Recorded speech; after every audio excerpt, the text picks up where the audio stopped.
Hey, how's it going everyone? This is Chris from Feldmann Imports. Today we're taking a look at a 2018 Volkswagen Passat SE. This one's red. Underneath the hood's a 2-liter 4-cylinder turbo pushing out 174 horsepower and 184 pounds of torque. For wheels we've got 17-inch alloys. The tires are in good condition. Beige interior. Sunroof. Coming around back.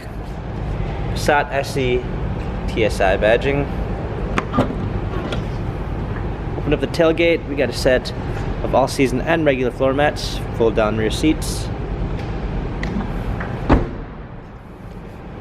Alongside, we've got power windows, power seats, light wood trim, steering wheel controls, our media display, a push-start ignition, rear view backup camera, heated seats, dual climate controls, automatic transmission. This Passat has 42,299 miles. Carfax and service records available online. If you'd like to view more photos of this Volkswagen Passat, check out feldmanimports.com.